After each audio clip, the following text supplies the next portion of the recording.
arah sana, kenapa harus jauh-jauh, kenapa nggak di Jakarta dan lain sebagainya, kayak gitulah. Ngomel-ngomel lah si anak keuangan ini gitu kan, yang ini duit kenapa dihambur-hamburin gitu kan. Tapi setelah aku bertemu dengan diplomat-diplomat itu, dia bilang gini, nggak semua kesepakatan itu hadir di meja persidangan, nggak semua kesepakatan itu hadir di forum-forum internasional. Justru banyak kesepakatan itu tuh hadir karena hal-hal yang kayak gini loh, yang kita sepelekan ini gitu. Mereka menyambut baik gitu kan niat kita dan lain sebagainya gitu. Sehingga diplomasi itu nggak bisa dinilai saat ini juga gitu. Bisa jadi dinilainya dia bakalan keterima outputnya itu 5 tahun lagi, 10 tahun lagi, ketika Indonesia lagi nggak baik-baik aja, terus negara-negara tadi tuh inget gitu, kita pernah kayak gini, kita pernah kayak gitu, makanya mereka membantu kita.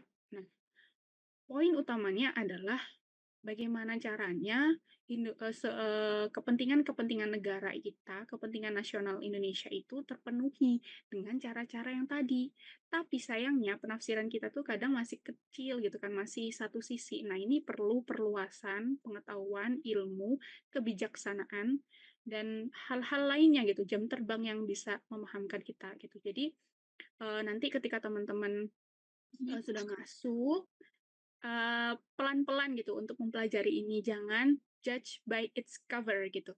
Bisa jadi memang program-program tadi itu memang ada minusnya, tapi bisa jadi juga, oh ternyata kita kurang dalam aja gitu mempelajari itu tadi.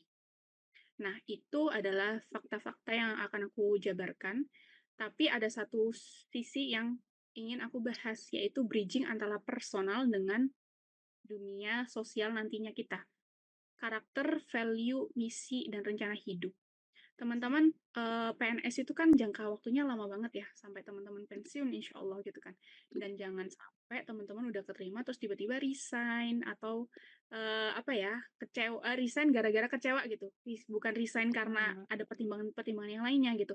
Tapi karena teman-teman kecewa, teman-teman nggak puas karena ternyata instansi yang teman-teman daftar itu nggak sesuai.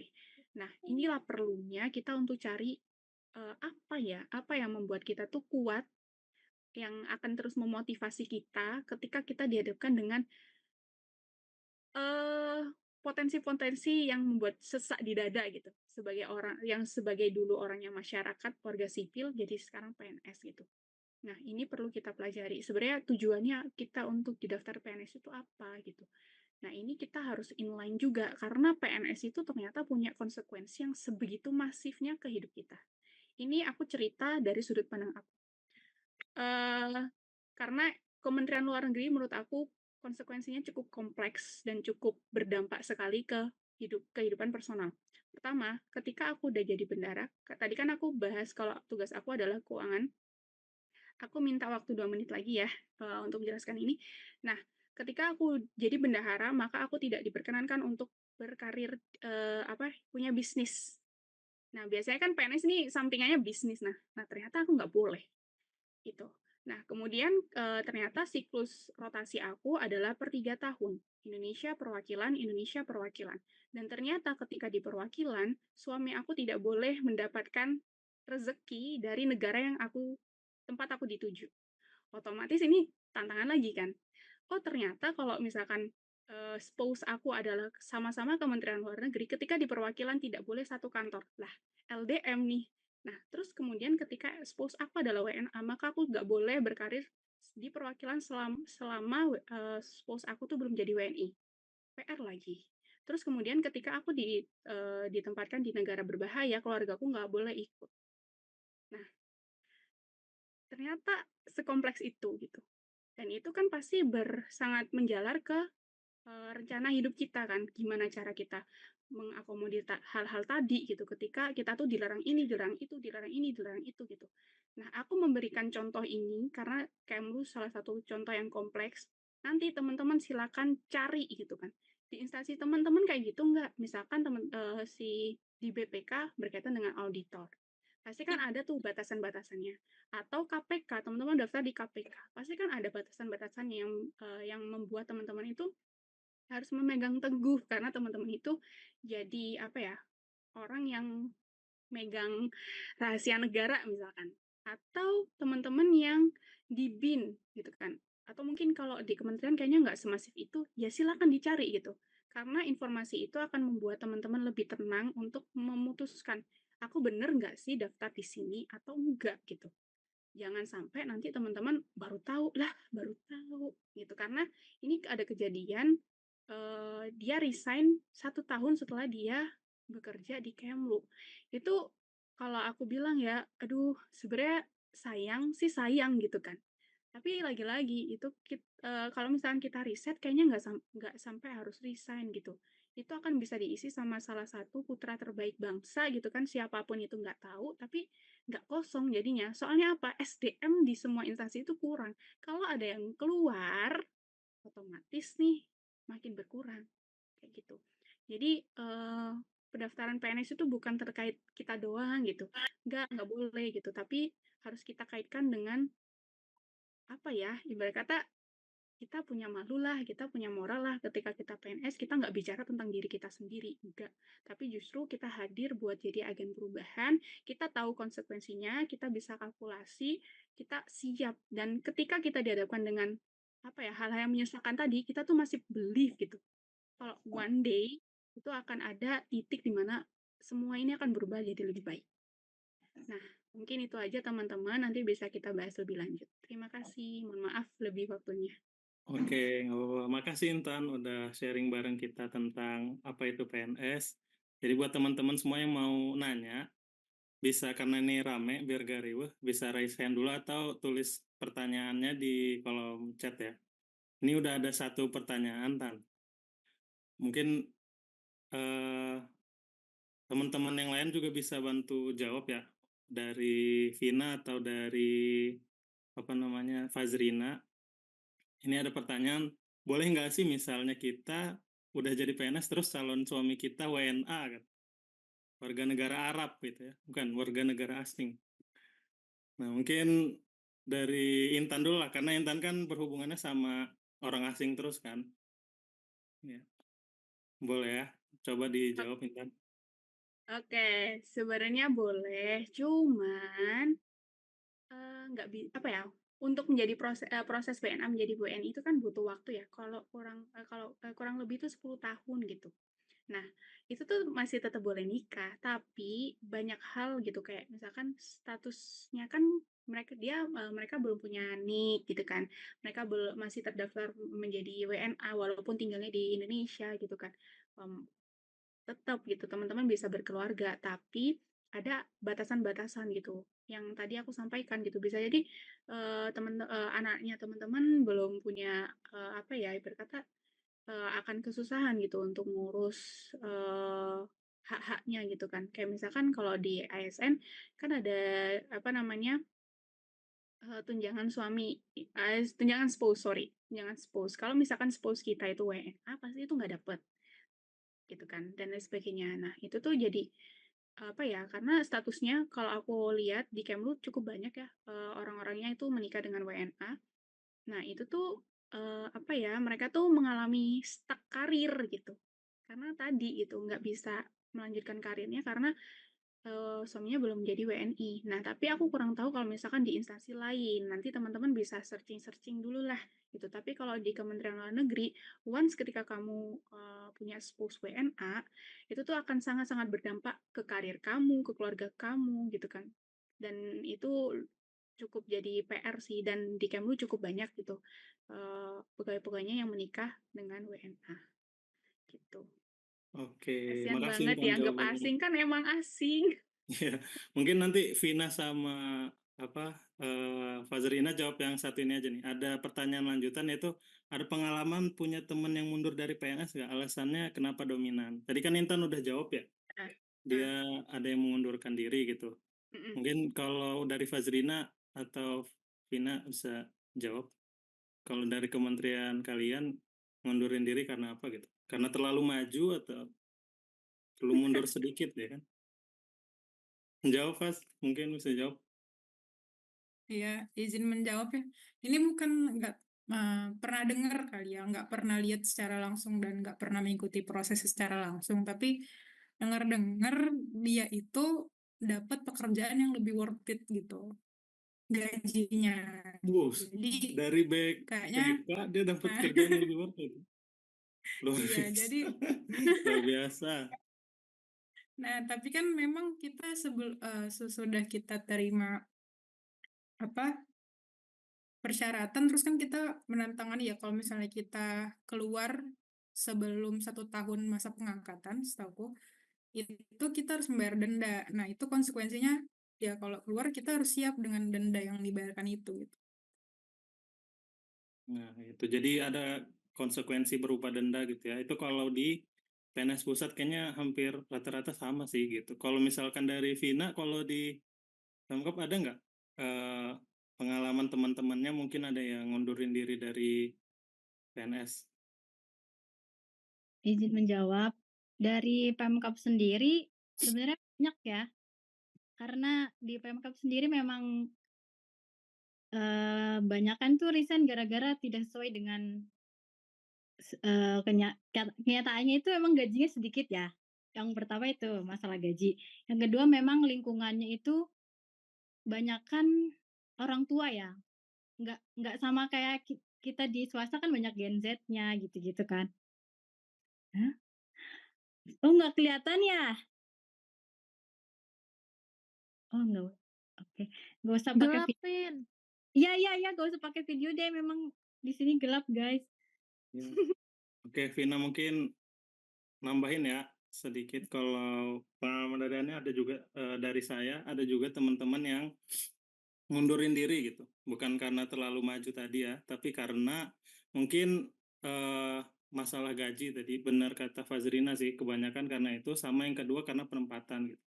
Karena kalau dulu waktu di 2021 itu penempatannya itu nggak disebut di mana gitu. Jadi cuman dia ngomong Kementerian PUPR itu butuh jabatan A sekian banyak, udah gitu. Nggak disebut dia itu bakal ditempatkan di mana. Beda kalau sekarang kan itu udah jelas ya gajinya udah ada. Itu kayaknya banyak juga evaluasi dari tahun lalu yang mengundurkan mungkin karena dia nggak tahu harus ditempatin di mana gitu. Nah jadi ya jadinya kosong di sana. Misal ada teman-teman yang ditempatin di Papua, dia nggak mau gitu ya. Terus ya udah di Papua udah sedikit orangnya gitu. Ditempatin di sana mengundurkan diri juga gitu. Jadi salah satunya ya karena itu. Tapi sekarang kayaknya hal-hal kayak gitu bakal minimalisir karena udah jelas kan. Walaupun teman-teman nanda tangan menerima ditempatkan di mana saja, itu juga udah ditulis sama mereka ya. Bakal ditempatkan di regional mana gitu. Kayak gitu sih. Mungkin kita ke pertanyaan selanjutnya ya. Sampai jam berapa ya pertanyaan ini ya? Sebentar. Nih, bener nggak kalau penempatan otorita IKN sama kementerian sama-sama bakal di IKN? Ya, boleh mungkin dijawab Intan. Gimana? Bener nggak? Tahu Benar nggak nggak Intan kalau isu-isunya penempatan atau otorita IKN sama kementerian sama bakal di IKN? hmm, Sebenarnya kalau isu IKN ini baru tadi diobrolin ya, itu kayaknya akan benar-benar terjadi teman-teman, tapi untuk perpindahannya itu nggak secara masif gitu, kayak dijadwalkan gitu. Kementerian Luar Negeri salah satunya adalah ring pertama yang bakalan pindah dijadwalkan bulan September, tapi pada kenyataannya belum bisa gitu kan, dan belum ada informasi lanjutan terkait kapan pindahnya. Jadi bertahap gitu. Kayak Kementerian Luar Negeri, aku bisa jawab karena aku baca sendiri ya dokumennya gitu. Kementerian Luar Negeri misalkan dari perwakilan setiap unit itu dipilih 2 orang atau 3 orang. Secara aku kurang tahu pertimbangannya apa, tapi itu udah dirilis nama-namanya. Itu akan pindah per September. Ternyata September belum ada beban nih gitu kan. Jadi otomatis akan mundur lagi. Tapi kalau misalkan kita bicara seberapa yakin, kayaknya pemerintahan sekarang dan selanjutnya itu akan optimis akan pindah semuanya ya. Jadi kalau misalkan teman-teman mau daftar di IKN untuk jadi orang-orang pertama di sana ya monggo, karena setahu aku tunjangan kinerja dan lain sebagainya itu disetarakan dengan DKI karena udah termasuk ibu kota ya. Kalau teman-teman tertarik gitu kan, monggo ada targetan menabung kali atau apa gitu, silakan. makasih Intan. Cari-cari ya, riset dulu, Ya, jangan langsung ke karena Kalimantan. ya yang dari Kementerian Pusat juga Fazrina kan regional, ada ini nggak Faz? dipindahin juga nggak, atau kan tetap di sana ya, regionalnya tetap di Aceh, nggak mungkin dipindahin ke IKN? Mungkin jawab, Pan. Sebenarnya nggak regional sih.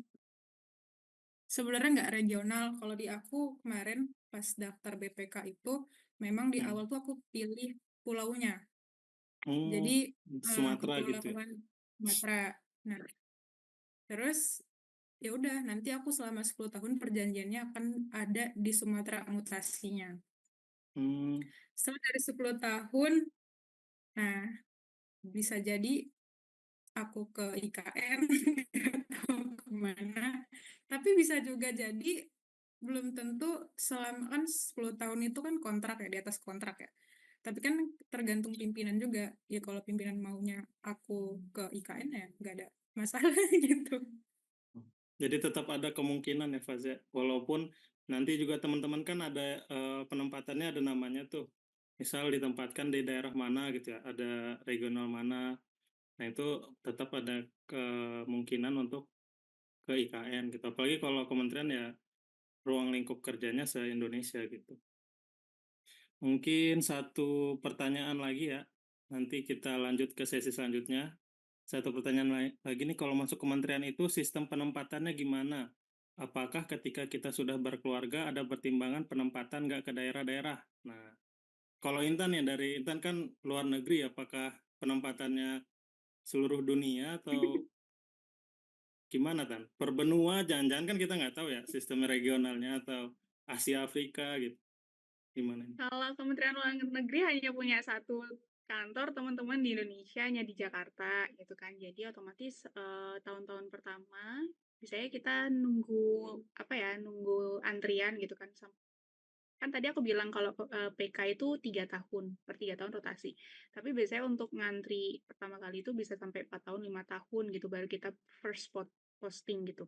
Nah, jadi otomatis kita di pusat dulu gitu kan. Kemudian ketika selanjutnya gitu kan, first posting, itu kayak mana gitu kan. Itu ada rapatnya, namanya rapat TP Baperjakat, dilakukan 2 tahun sekali, karena kita ada 2 kali periode keberangkatan dan kepulangan. Nah, itu di sanalah nanti pimpinan itu saling memperjuangkan nih, aku punya loh pegawai aku tuh ini pengalamannya seperti ini, aku ini akan cocok deh di negara ini gitu. Tapi kalau misalkan kegiatan ya kayak misalkan keluarga, apakah dipertimbangkan? Pasti dipertimbangkan gitu, tapi sejauh mana gitu urgensinya. Misalkan kalau misalnya teman-teman yang single ya, ya udah bebas pimpinan mau taruh di mana gitu kan. Kayak misalnya, di rawan berbahaya itu kan nggak boleh bawa keluarga kan. Ya udah utamakan aja teman-teman yang single gitu kan, yang siap gitu, yang emang mau untuk ditempatkan di sana gitu, karena resikonya besar. Kemudian teman-teman yang berkeluarga apakah boleh? Ya tetap boleh gitu, tapi kan konsekuensinya dia nggak bisa bawa keluarga. Terus selanjutnya kalau misalkan ada anggota keluarga yang mungkin punya kebutuhan khusus. Nah, ini kejadian kemarin banget. Jadi ada salah satu anak senior aku tuh dia speech delay gitu kan. Nah, otomatis kan itu butuh terapi dan lain sebagainya gitu. Dan ketika di perwakilan itu tuh keluarga itu jadi berkata jadi motivasi terbesar, jangan sampai kita tidak memfasilitasi keluarga karena ketika di perwakilan itu ya apa ya cobaannya lebih-lebih gitu kan, jadi keluarga itu sangat diperhatikan. Akhirnya kemarin rapat lah itu pimpinan-pimpinan gitu kan, aku dengar sendiri gitu, Bapak Ibu kita nggak boleh zolim loh sama anak beliau karena itu masih masuk usia emas dan sebagainya. Akhirnya dapat di ini, sorry, aduh ya Allah, lupa negaranya. Bukan Malaysia, Dubai ya? Malaysia. Bukan Dubai. Oh, Justru yang Dubai. negara Arab, tapi fasilitasnya udah bagus banget gitu lah. Dan pakai bahasa, walaupun bahasanya masih bahasa Arab ya, tapi di sana kan udah maju. Tapi sebenarnya kita kalau misalkan ada kebutuhan-kebutuhan kayak gitu tuh kita bisa menotakan itu, mensuratkan bahwa kami butuh seperti ini, sehingga menurut kami negara dengan misalkan bahasa ibunya adalah bahasa Inggris itu akan mudah memfasilitasi terapi anak kami atau apa kayak gitu. Jadi itu ditulis aja, nanti akan kayak dipertarungkan nih dengan pimpinan-pimpinan kayak gitu. Jadi emang tergantung sama pimpinannya, tapi semoga kalau misalkan ada urgensi seperti itu pasti difasilitasi kayak gitu. Oke, makasih Intan. Kalau dari Fajrina gimana, Pas? Ada nggak kalau penempatan tuh pertimbangan dari sisi keluarganya ada nggak kalau dari BPK RI gitu? Pasti ada sih. Eh, Jadi diutamakan gitu kalau dia seorang istri yang punya anak itu diutamakan di penempatan di tempat suami dia bekerja gitu. em, gimana ya jawabnya? Takut ya? Mungkin kalau aneh saya jawab ya. Kalau di Kementerian PUPR kemarin teman-teman yang perempuan tuh memang bukan diutamakan ya. Iya sih diutamakan ya. Jadi dia yang sudah bersuami apalagi udah punya anak punya nilai plus untuk ditempatkan sesuai dekat daerah suaminya bekerja gitu kalau kemarin ya. Kecuali kalau misalkan suami punya istri, nah itu nggak bisa ngikut tempat istrinya bekerja gitu ya. Jadi dia bakal ngalah, dia ada temen tuh istrinya lagi mengandung, itu penempatannya di Gorontalo gitu. Jadi ya dibawa ke sana gitu, nggak bisa ngikut. Tapi kalau istrinya dia seorang istri yang punya anak bisa minta tolong untuk apa bukan bersurat minta untuk penempatannya sesuai dengan dekat suami bekerja gitu. Tergantung juga itu kebijakan dari pimpinan. Mungkin itu kalau penempatannya dari kementerian. Kalau dari Pemkab, Vina bisa jawab nggak? Nggak bisa. Bisa Nah, bisa. bisa. Maaf ya guys, tadi nggak muncul. Kalau dari Pemkot sendiri, mungkin kalau penempatan keluarga gitu-gitu sebenarnya nggak ada. Tapi kalau misalkan dua-duanya PNS, suami istri PNS, itu yang istri bisa ikut mutasi ke daerah suami, kayak gitu. Jadi, tapi di sana itu kalau penempatan tetap, maksudnya kan Pemkab tuh tetap banyak kantornya bisa jauh-jauh gitu ya? Iya, bisa. Oh Jadi bisa ya? Jadi Pemkot belum tentu misal penempatannya diminta di NTB, tahu-tahu bisa di satu kota, belum tentu di kota semua gitu ya? Atau tahu-tahu satu di ujung, gimana kalau itu? kalau Pemkab sendiri bisa satu kabupaten, misal bisa satu kabupaten, suami istrinya, misalkan suami saya PNS juga gitu. Hmm. Bisa di satu kabupaten itu sendiri gitu, asalkan memang ada misalkan kantornya beda ya, saya di kantor peternakan, suami saya di kantor perikanan, misalkan kayak gitu. Nah itu bisa gitu, asal memang dari pimpinannya sendiri memang ya diajukan gitu kan, di BKD-nya sendiri memang boleh gitu dan memang ada kursi kosong yang dituju misalkan awalnya di daerah bukan di kabupaten ini gitu, dari kabupaten yang lain, terus pindah ke kabupaten ini, itu bisa. Jadi asalkan Oh, memang lintas kabupaten gitu boleh ya? lintas kabupaten. Bisa. Oh, wah itu berarti itu suatu keunggulan privilege ya, seorang istri bisa ikut suaminya gitu. Mungkin Mhm. itu pertanyaan-pertanyaan yang bisa dijawab di sesi ini teman-teman. Kita lanjut ke sesi selanjutnya ya buat karena lihat waktu juga buat bahasan selanjutnya. Selanjutnya kita akan ngebahas tentang perbedaan PNS pusat dan Pemda. Nah, ini bisa lanjut lagi dari pertanyaan yang tadi bakal dibahas oleh Vina dan juga Fazrina. Kepada Vina dan Fazrina dipersilakan. Oke, makasih banyak Leni atas kesempatannya. Ini dijelasin PNS instansi pusat dan Pemda ya. Ini lebih ke sharing aja yang sepengetahuan kami gitu ya. Bukan berdasarkan Biro SDM kayak gitu, jadi sharing aja. Nah, bedanya apa sih instansi pusat dan instansi daerah ya? Berdasarkan Permenpan RB nomor 6 tahun 2024, definisi instansi pusat itu adalah kementerian, lembaga, pemerintahan non-kementerian, sekretariatan lembaga negara, dan kesekretarian lembaga non-struktural. Contohnya itu kayak ya Kementerian PUPR lah, kemudian Kementerian Kesehatan, Kementerian Sosial, dan lain-lain. Itu termasuk dari instansi pusat juga, badan kayak BPOM, BPK, dan lain-lain itu ya termasuk instansi pusat. Lanjut, kalau instansi daerah itu perangkat daerah provinsi dan perangkat daerah kabupaten kota yang meliputi sekretariat daerah, sekretariat Dewan Perwakilan Rakyat Daerah, dinas daerah, dan lembaga teknis daerah. Awalnya sempat bingung ya antara Kementerian PUPR sama Dinas PUPR. Karena sama-sama PUPR kan ya belakangnya. Nah, ternyata kalau dinas itu termasuk instansi daerah, terus kemudian kalau kementerian itu ya kementerian instansi pusat kayak gitu. Jadi teman-teman jangan salah pilih format, takutnya dinas PUPR oh di kementerian gitu. Ternyata di daerahnya masing-masing. Nah, apa sih perbedaan yang mencolok ya antara instansi pusat dan daerah? Itu kita bahas dari sumber gaji ya. Kalau gaji, sumber pendapatan instansi pusat itu dari APBN. Nah, misalnya nih, Lani kan milih Kementerian PUPR ya, terus ditempatkannya di Jawa Barat gitu kan, di Bandung. Nah, meskipun Lani ditempatkan nantinya misalnya ke Kalimantan gitu ya, nah gajinya tuh tetap sama kayak gitu. Nggak ada perbedaan dari segi gaji. Kemudian kalau dari daerah tuh sumber gajinya dari APBD, tergantung kemampuan atau pendapatan daerahnya. Nah, maksudnya gimana sih pendapatan daerahnya tuh? Teman-teman tuh bisa cari sih pendapatan daerah ini, pendapatan daerah itu berapa gitu. Nah, kalau semakin tinggi pendapatan daerahnya, berarti teman-teman tuh semakin sejahtera kayak gitu. Nah, contohnya kayak DKI itu kan tinggi tuh pendapatan daerahnya, maka teman-teman pun insya Allah di sana pun gajinya lebih tinggi dibandingkan pemerintah daerah lain kayak gitu.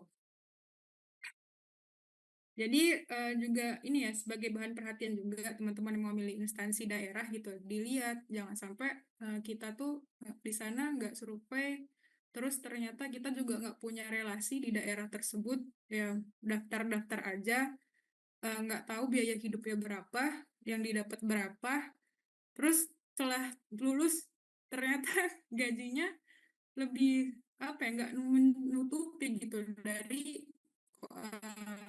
yang teman-teman keluarkan di sana gitu. Jadi jangan sampai setelah daftar tuh nyesel kayak gitu. Karena susah kan keluarnya. Terus kemudian dari segi penempatan ya. Kalau saya ya di Jakarta, di kota besar juga di IKN di desa gitu. Ya, itu jarang berubah. Tapi biasanya paling di sekitar provinsi aja gitu, nggak bisa di daerah lain. Kan kalau instansi daerah tuh milik Barat, ya, misalnya Bogor gitu. Maka itu dan tempat lain kecuali memang kita dan ya itu pandai-pandai lah ya gimana. Terus akhir lingkup kerja kalau itu lingkup kerjanya tuh luas. Terus Keluar ya Fazrina ya. Ya, maaf ya guys, putus-putus. Oke, mungkin dilanjut aja dari Vina ya. Coba ini saya bantu share bentar. Oke.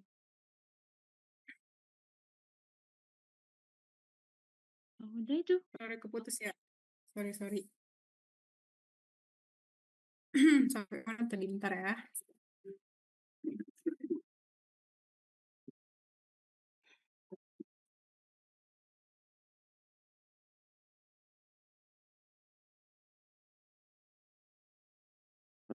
Oke, dilanjut ya. Yang terakhir itu lingkup kerjanya tadi. Kalau instansi pusat, perjalanan dinasnya itu bisa kemana aja, nggak selalu satu provinsi. Misalnya pun aku kan ditempatkan di Aceh gitu ya.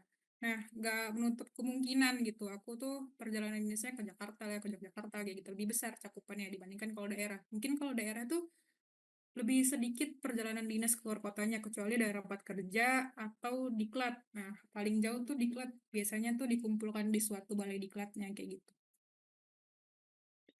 Oke, kita bahas terkait dengan kelebihan dan kekurangan instansi pusat. Ya, gitu ya. Nah, kalau dari segi gaji, ya gajinya lumayan ya dibandingkan instansi daerah. Terus keuntungannya juga dapat uang makan. Walaupun uang makannya nggak besar-besar amat, tapi ya alhamdulillah sih kalau masuk ke rekening ya alhamdulillah aja gitu.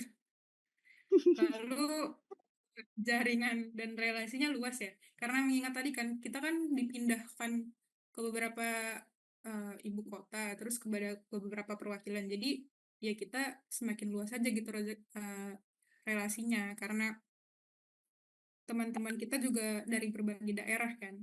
Kemudian fasilitasnya lumayan lah. Kalau di setiap kantor perwakilan itu biasanya ada gymnya, ada kadang dikasih mesnya, ada lapangan badminton dan lain-lain tergantung instansinya juga. Tuh. Sarana pengembangan dirinya lebih terbuka. Biasanya kalau di pusat tuh apa ya suka ditawarin gitu kayak ayo yo yang mau sekolah lagi, yang mau belajar lagi gitu-gitu. Sering ada exposure gitu-gitulah. Jadi lebih apa ya tergantung instansinya juga gitu. Bahkan dari segi agama pun juga menunjang kalau di instansiku ya kadang ada kajian setiap Jumat kayak gitu di musolanya, di masjidnya kayak gitu-gitu. Tergantung dari instansinya masing-masing dan program kerjanya seperti apa. Lalu dinas keluar kotanya banyak, bisa luar negara juga. Kayak misalnya kayak keluar kota tuh ya banyak kan. Kalau di PNS itu keluar kota kalian dapat uang lagi guys gitu. Jadi kayak kalau instansi pusat banyak keluar kotanya, berarti kalian juga banyak pemasukannya kayak gitu. Nah, kalau bisa luar negara sebenarnya beberapa instansi mungkin ya. Kalau Intan udah pasti dong kayak Kementerian Luar Negeri gitu. Kalau misalnya instansiku hanya sekitaran 90%. Nah, itu pun kalau kita mau keluar negeri memang tujuan kerja ya. Dan itu tuh diseleksi dulu gitu. Banyak seleksinya. Tapi kemungkinan keluar negerinya juga ada. Lalu kalau kekurangannya, peluang kerja melebihi waktu jam kerja besar. Karena mengingat ya, semakin tinggi resiko instansi yang kalian pilih, maka akan semakin besar resiko, semakin besar gajinya. Dan semakin besar waktu yang kalian luangkan untuk melakukan pekerjaan itu. Gitu ya. Terus yang kedua, mutasi ke provinsi lain bisa cepet banget gitu. Kayak kalau contohnya tuh kayak tadi Intan bilang dia sekitar 3 tahun ya. Kalau aku sih idealnya 4 sampai 5 tahun itu udah mutasi lagi. Jadi ya jika mutasi harus siap-siap gitu dengan segala kondisi yang ada gitu. Ya cepat-cepat adaptasi lah, cepat-cepat mau misalnya udah nikah nanti kayak ya udah ya sekolah anak gimana nih, terus tinggalnya gimana, terus apa gitu banyak-banyak lah pertimbangannya dan itu mungkin nanti kalau udah sering mutasi sih kayaknya udah biasa lah ya mungkin. Terus load pekerjaan lebih besar, terus ya itu saingannya lumayan banyak lah kayak gitu. Itu mungkin dari instansi pusat. Kalau instansi daerah mungkin mau dijelaskan oleh Vina biar lebih enak. Oke, izin menjelaskan dari saya sendiri. Tadi sebentar menjawab yang apakah misalkan KTP-nya di daerah itu terus ada peluang besar untuk di daerah tersebut. Kebetulan saya sendiri bukan dari orang NTB, saya asli orang Jawa terus ikut Pemkab di NTB sendiri, seperti itu. Jadi boleh dan saya bisa lulus juga, nggak harus KTP di NTB sendiri, gitu. Oke, jadi menjelaskan tentang kelebihan, lokasi nggak pindah-pindah kalau punya keluarga, nggak harus menghadapi LDR, benar sekali. Lokasi pindah-pindah paling, beda kabupaten tapi masih satu provinsi atau satu kabupaten cuman beda instansi, misal saya di peternakan bisa dipindah ke pangan atau ke pertanian, seperti itu. Kerjanya tenggo. Benar benar kalau itu. Saingan sedikit, kebetulan saingan saya waktu saya mendaftar di instansi ini, saingan saya nggak nyampe 100 orang dan kebutuhannya waktu itu memang banyak, sekitar 40-an orang. Jadi memang saingannya sedikit, guys. Ayo masuk ke Pemda. Cukup berpengaruh di lingkungan biasanya akrab sama warga. Benar sekali, akrab dengan warga dan petinggi-petinggi desa, dengan para pemuda, dengan ibu PKK, dengan langsung terjun ke masyarakat, jadi lebih akrab ke masyarakatnya, seperti itu. Kekurangannya relasi tidak terlalu besar. Benar, relasi saya sendiri paling lingkup mentok-mentok sampai ke bupati saja, seperti itu. sarana pengembangannya diri tergantung masing-masing pribadi. Benar, karena memang di Pemkab sendiri, jarang ada diklat kayak gitu, jarang ada perjalanan dinas juga jarang gitu. Lanjut untuk ke oh udah selesai ya? Perjalanan dinasnya jarang, benar. Kalaupun ada, paling di sekitar satu kabupaten itu atau di satu provinsi, seperti itu. Nah, guys. Oke, thank you Vina. Nah, kemudian akan dijelaskan sedikit ya terkait dengan jabatan fungsional dan pelaksana. Tadi kalau teman-teman lihat kan kayak formasinya Intan, aku, Lani itu ada JF ya. JF itu jabatan fungsional dan pelaksana. Nah, apa sih bedanya antara fungsional dan pelaksana gitu ya? Nah, kalau fungsional tuh biasanya kerjaannya tuh memang spesifik gitu. Misalnya kalau aku auditor gitu, berarti kerjaanku cuma audit aja gitu, itu lebih ke fungsional. Nah, kalau fungsional itu biasanya memang orang lapang ya, jarang di kantor. Maksudnya jarang di kantor, kayak kerjaannya tuh banyak kan terkait dengan meriksa orang lah, terus datang ke proyek tertentu kayak gitu, atau yang nggak berkaitan dengan instansinya gitu, berkaitan dengan yang apa yang akan dilakukannya gitu. Nah, terus kerjaannya lebih banyak, ya lebih banyak karena lebih mendalam, jadi lebih banyak gitu ya. Gajinya lumayan lebih besar dibandingkan pelaksana. Eh, besarnya tuh cukup kadang beda tipis, kadang enggak, tergantung ya instansinya lagi. Terus naik pangkat dan golongan ada angkre dan harus ujian dulu. Biasanya tuh naik pangkat fungsional tuh memang harus ada angkre, angka kredit yang dikumpulkan. Kemudian kalau naik pun ada beberapa ujian ya yang harus dilalui. Terus tugas jelas dan mendalam dan nggak berkutat ya dengan urusan lembaga. Biasanya tuh nggak lebih administratif lah. Dia maksudnya administratif tuh kayak kerjaannya SDM umum kayak gitu enggak. Jadi lebih ke fungsi dia apa di instansi itu aja yang dikerjakan dia gitu. Kemudian untuk pelaksana biasanya tuh kayak orang SDM, humas, umum, arsip, itu tuh orang-orang pelaksana. Nah, mereka tuh sering di kantor. Tugasnya banyak di luar job desk dan harus siap, Pak. Maksudnya tuh kayak ini kayak misalnya kan kita dari Kementerian Pusat gitu ya. Nah, terus datang nih ke kementerian di Jakarta, misalnya berkunjung ke perwakilan di Aceh misalnya contohnya gitu. Nah, itu tuh yang menyambut itu tuh pihak-pihak pelaksana. Kalau fungsional biasanya nggak ada kaitan ya, makanya kayak pekerjaan yang di luar job desk dari pelaksana tuh kadang ada kayak gitu. Dan fungsional tuh hanya jika dibutuhkan akan digunakan. Kemudian naik jabatannya cepat, biasanya per 4 tahun. Terus pilihan ibu-ibu memang karena di kantornya sering, jadi lebih ibu-ibu tuh pada milih jadi pelaksana gitu dibandingkan fungsional. Nah, kalau misalnya kalian pertama nih daftar JF fungsional gitu, jabatan fungsional. Terus udah lama di kantor, udah berkeluarga, biasanya tuh banyak yang convert ya ke pelaksana gitu, mengajukan perpindahan ke pelaksana. Karena ibu-ibu tuh banyak di sana karena udah punya anak tuh kayaknya fungsional tuh lebih mager gitu dibandingkan pelaksana. Kalau udah jadi ibu-ibu kan ngurusannya beda ya. Itu. Oke, Lan, udah cukup Lan. Oh iya, untuk ini kalau misalnya kalian udah tahu nih formasi apa yang akan kalian ambil, terus mau tahu apa aja sih pekerjaannya, lingkupnya seperti apa, kalian tuh bisa berkunjung ke ini JDA Menpandut Goda itu, terus nyari aja formasi kalian tuh apa. Di situ tuh udah dijabarkan secara hukum bagaimana formasi kalian kayak gitu guys. Oke, udah Mas. Udah, oke. Makasih Mas. Ini ya teman-teman, sesi perbedaan PNS pusat dan PNS daerah udah dijabarkan. Mungkin teman-teman ada yang mau nanya, bisa raise hand atau tulis di kolom chat ya. Kalau nah ini ada Kurata, kita yang raise hand dulu ya. Bisa open mic dan tanyain ke teman-teman yang ada di sini mungkin. Makasih banyak atas kesempatannya. Sebelumnya makasih buat teman-teman yang udah memberikan paparan yang sangat informatif. Saya ada pertanyaan, menyambung paparan Fajrina tadi, katanya kalau di pusat itu ada tawaran untuk sekolah lagi.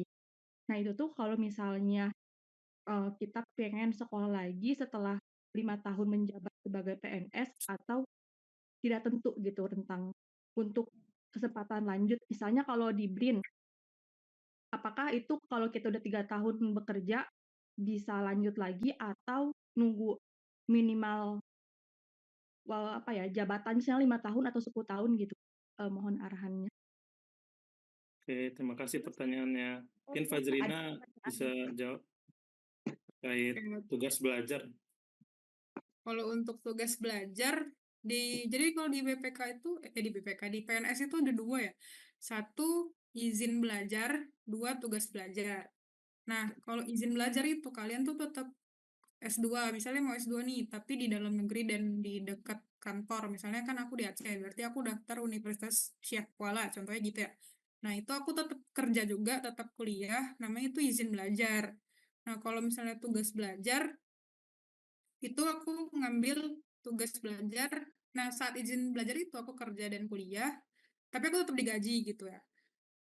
Full gajinya, tukinnya dapet, terus gaji pokoknya juga dapet. Nah, kalau aku tugas belajar, aku tuh menghilangkan beberapa komponen gajiku gitu. Nah, terus sejak kapan sih izin belajar dan tugas belajar itu boleh diambil? Setauku sejak 2 tahun pas setelah CPNS gitu. Jadi terhitung sekitar 3 tahun lah setelah kita masuk ke CPNS baru bisa tugas belajar atau izin belajar gitu. Oke, terima kasih. Udah terjawab ya, Kurata? Iya, ada 1 pertanyaan lagi boleh nggak? Iya, Boleh, Mam. boleh. Ya, jadi ini pertanyaannya lebih ke tentang seleksi. Nah, beberapa informasi menyebutkan kalau misalnya parameter lolos SKD itu katanya tergantung, maksudnya lolos dari SKD ke SKB itu katanya tergantung jumlah formasi. Misalnya di BRIN formasinya itu 4 orang, katanya itu 3 kali lipat yang lolos. Jadi kayak di ranking berarti kayak misalnya di SKD itu berarti 3 kali lipat, 4 kali 3 berarti 12 ranking teratas. Apakah memang seperti itu atau disesuaikan dengan nilai rata-rata? Misalnya minimal nilainya 450 gitu. Mohon arahannya teman-teman, makasih. Mungkin Fazrina aja jawab, Fazrina. Nanti Vina bantu jawab untuk yang Pemkap ya. Iya, betul Rota, kayak tadi yang pertama. Misalnya nih formasinya ada 3, maka yang lolos ke SKB itu biasanya 3 kali kelipatannya, 3 kali 3, 9 gitu. Kecuali memang ada yang maksudnya kecuali dalam penilaian itu ada yang memang nggak lolos gitu. Misalnya syarat TWK-nya 65, tapi dia nilainya 60, maka dia udah pasti nggak lolos gitu. Recording in progress. Oke, kalau dari Vina, kalau di Pemkap sama nggak dia? Sistemnya ada 3 kali kelipatan dari formasi gitu nggak? Iya, sama. Jadi kalau misalkan dulu saya kan 40 ya, 40 yang diterima. Jadi 40 kali 3, 120. Oh ya, berarti emang rata-rata semua sama sistemnya teman-teman. Jadi berapa Betul. formasi yang dibuka, dikali 3 itu yang lolos SKB. Nanti di SKB disaring lagi sesuai formasi yang akan didapat. Ada tadi Aras, kayaknya raise hand juga mau nanya atau raise hand aja? Atau mau nanya sesuatu? Jadi nggak? Nggak jadi ya?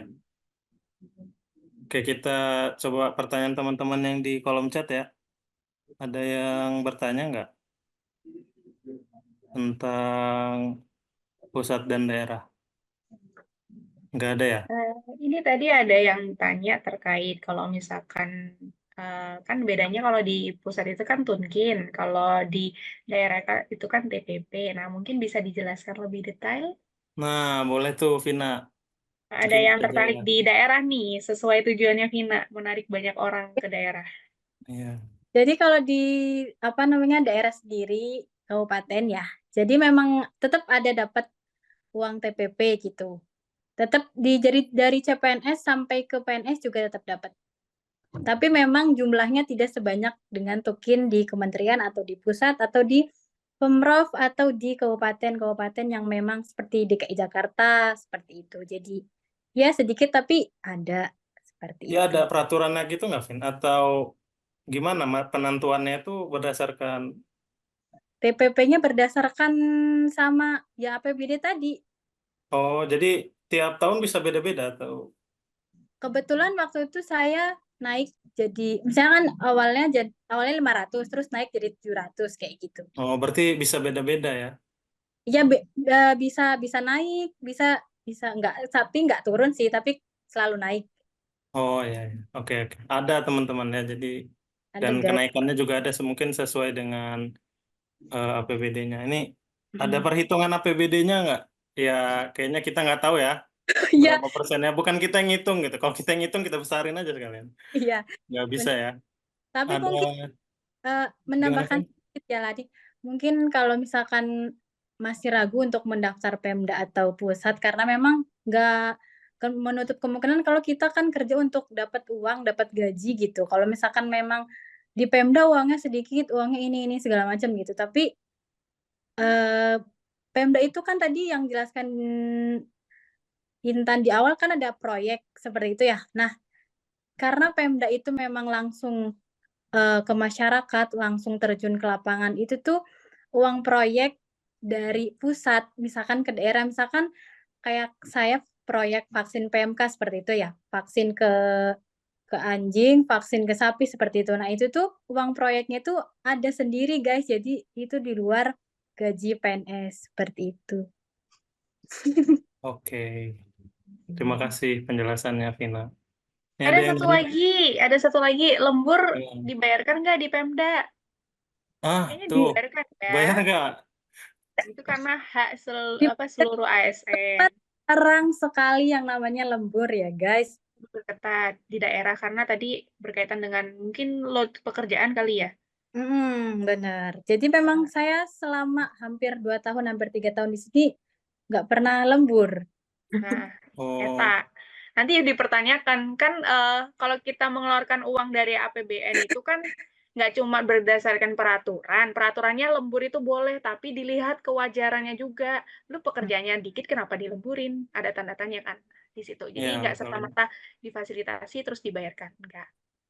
Betul guys, apalagi kayak pekerjaan saya periksa itu bisa sampai jam 3 pagi selesai, terus masuk lagi jam 8 pagi. Jadi kayak mengharapkan uang lembur tuh enggak. Memang di awal tuh udah ditekankan bahwasannya kalian tuh bakal kerja memang lebih dari kapasitas yang ditetapkan gitu. Jadi ya makanya cari-cari dulu, lihat konsekuensinya seperti apa.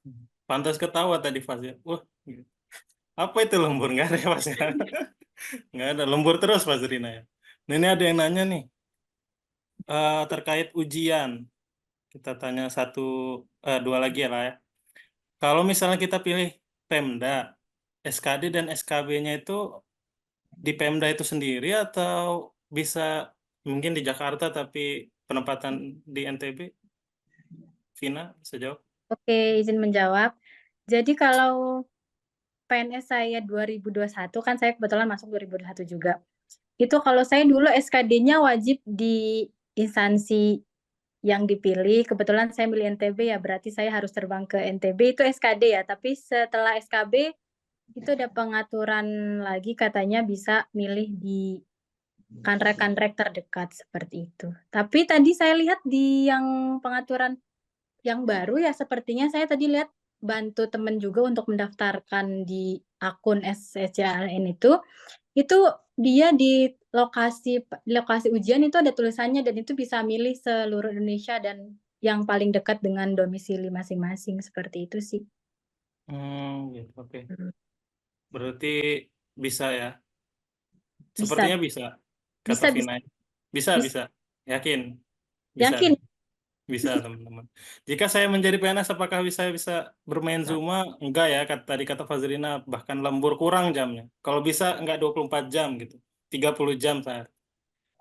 Ini mungkin itu ya pertanyaan-pertanyaan yang ada. Kita lanjut ke sesi selanjutnya teman-teman. Terkait sesi administrasi gitu teman-teman. Aras Raisen. Oke, oke, oke. Aras mungkin Iya, saya nanya. ya, terima kasih Kak atas kesempatannya. Mohon maaf ini Oh, potong. Fadri. Ya, Jri, silakan. Jadi yang saya mau tanyain itu persoalan Oh, apa tadi? Katanya kan kita sebagai PNS itu di sisi lain atau ASN, di sisi lain kita nggak boleh eh, apa ya memihak ya atau bersifat seharusnya dan sebaiknya bersifat menjadi penengah. Nah, tapi di sisi lain juga tadi kakaknya ngomong kalau kita itu adalah agen perubahan. Nah, gimana itu Kak? Menurut saya untuk menjadi agen perubahan itu perlu perlu diomongkan seperti itu. Ya itu hmm, aja. Terima kasih. sama-sama Aras. Mungkin Intan bisa jawab tadi pertanyaan terkait agen perubahan ya. Sebenarnya gini, agen perubahan itu adalah ketika kita melihat nih ada nih ASN-ASN yang udah kita underestimatein kayak main Zuma terus, kerjaannya kagak ada gitu kan, nggak berkinerja tapi gaji lancar, terus rezekinya kok masih ada aja gitu kan, padahal itu pakai uang rakyat gitu kan. Ada juga ASN-ASN yang masih berusaha gitu untuk menjaga idealisme mereka, berusaha untuk profesional. Sebenarnya lebih ke sana sih gitu, untuk menjadi agen perubahan gitu. Jangan sampai ketika kita jadi ASN kita malah ikut arus yang sebelah sana gitu kan. Kan jadi negara rugi gitu kan. Jadi kayak kalau bisa kita tuh jadi agen perubahan itu apa ya? Kita pada dasarnya udah masuk nih berusaha untuk profesional, tapi dengan hadirnya kita tahu gitu, oh ternyata instansi kita tuh masih butuh perubahan loh gitu. Kita tahu kita sumbangsi di sana gitu kan, dengan kontribusi sekecil apapun. Even kamu nggak melakukan hal-hal yang kayak tadi gitu ya, ASN-ASN yang mungkin udah boomers gitu kan, yang mereka udah lah Mbak, saya capek, yang penting keluarga aman, nyaman, turut aman gitu kan, nggak kayak gitu. Jadi konsep agen perubahan itu diawali dari hal-hal yang sederhana gitu. Kita profesional gitu kan. Dan cobaannya nggak cuma terkait itu gitu. Pemerintahan itu cobaannya luar biasa. Even kayak terkait pilkada dan sebagainya. ASN itu dilirik loh suaranya karena banyak orangnya. Bayangin aja kalau kita diakomodir nih, suruh pilih ini gitu. Udah selesai gitu. Nah, itu pun tantangan gitu kan. Yang itu lebih masif lagi. Maksud aku, itu tadilah kita paham gitu yang mana yang baik, yang mana yang nggak baik gitu. Nah di situ kita jangan sampai ikut yang nggak baik. Untung-untung kalau kita punya ide-ide brilian gitu untuk apa ya, untuk membuat lebih baik instansi itu tadi di ruang lingkup kerja kita dulu aja gitu, karena kita masih baru. Kalau udah level pimpinan kita bebas mau ngapain gitu, suruh A untuk kebaikan ya A gitu kan, jalan gitu, kita udah punya power gitu, kayak gitu. Mungkin di situ ya yang bisa aku sampaikan. Oke, makasih Intan. Mungkin kalau ada yang tidak menjadi agen perubahan tuh oknum ya teman-teman ya. Kita bisa sebut mereka oknum gitu. Kalau mungkin Vina bisa ngasih tahu nggak kalau workload di Pemkap tuh apakah mungkin memang banyak gitu. Stigma tentang kita bisa main Zuma itu betul nggak kalau di sana? Kan main Zuma, guys. Hmm.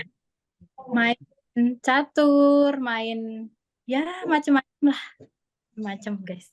Itu bisa, guys, di Pemkap. Memang karena kerjaan Pemkap tuh memang ada beberapa instansi yang memang sangat nganggur, ada yang instansi yang sangat banyak kerjaan kayak gitu. Dan kebetulan di saya sendiri di Dinas Peternakan dan Kesehatan Hewan sendiri, memang dia nggak terlalu banyak.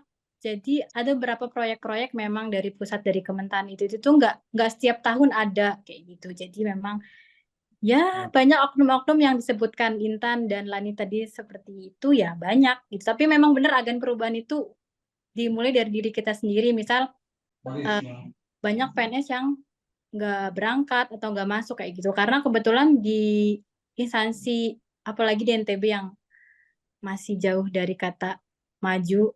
Mohon maaf kalau misalkan ada orang NTB sendiri, tapi kenyataannya seperti itu absen saja belum menggunakan fingerprint, jadi masih manual seperti itu. Jadi masih bisa dimanipulasi seperti itu absennya sendiri. Jadi ya begitulah keadaan di Pemkap. Oke, makasih Vina jawabannya. Jadi balik lagi ke diri sendiri ya teman-teman. Sebenarnya pemerintah udah ngasih map-nya gitu ya. PNS itu harus jadi seperti apa? Ya kembali lagi ke teman-teman integritasnya seperti apa kayak gitu. Aras, raise hand lagi. Mungkin kita tahan dulu ya untuk ke next pertanyaan. Ke pertanyaan. Next seksi karena udah jam 21.24 takutnya kemalaman gitu. Ada seksi tentang seleksi administrasi gitu, tips and triknya nanti. Mungkin ini akan dijelaskan oleh siapa? Fazrina, Vina? Intan, sorry Lan. Oh ya, Intan. Oke, makasih Fazrina. Akan dijelaskan oleh Intan. Kepada Intan dipersilakan. Oke, kembali lagi dengan Intan. Sekarang kita bahas terkait administrasi. Nah, tadi ada pertanyaan nih. Kan ini kita ada bukaan ya, Kak, gitu kan. Sebenarnya gimana sih cara memulai untuk mencari informasi gitu kan. Mulai dari web dari SSCASN dari BKN. Di situ teman-teman itu adalah satu portal di mana teman-teman nanti buat akun di situ, daftar di situ, semua berkas upload di situ, tapi di situ juga menyediakan buku panduan, terus formasi-formasi apa aja yang dibuka sama sama pemerintah. Nah, itu dikelola oleh BKN. Jadi BKN itu dia adalah satu instansi yang memfasilitasi pengadaan ASN, baik itu PNS maupun P3K. Tapi itu kan untuk mencari ini ya, mencari secara garis umum nih, ibarat kata kita melihatnya lautnya nih. Nah, kalau udah melihat lautnya, kita udah menentukan kan, kita misalkan cari tuh di SSCASN BKN, nanti teman-teman mungkin bisa dibantu dikirim linknya. Nanti dicari itu, misalkan untuk jurusan matematika ada di mana aja ya. Oh, ternyata ada di KPK, oh ternyata ada di BPK, oh ternyata ada ini, ada ini, ada ini. Nah, setelah nemu instansinya mana aja, teman-teman cek di web instansinya masing-masing. Nah, itu nanti ada loh informasi-informasinya. Ketika jadi Google gitu kan, web resminya si ini nanti dilihat di pengumuman atau keywordnya aja gitu, CPNS 2024 nanti muncul. Kalau misalkan belum muncul berarti mereka belum rilis karena batas rilisnya itu masih lama ya, sampai tanggal 2 September kalau nggak salah gitu kan. Jadi ditunggu aja, atau teman-teman juga bisa ngikutin grup-grup Telegram gitu kan, CPNS 2024 atau Instagram gitu kan. Nah, mereka biasanya suka update tuh kayak gitu. Jadi informasi itu bisa didapatkan dari mana aja, yang penting teman-teman ngeh gitu kan, instansi-instansi mana aja nih yang ingin didaftarin teman-teman, kayak gitu. Nah, dari situ sebenarnya next selanjutnya, slide boleh.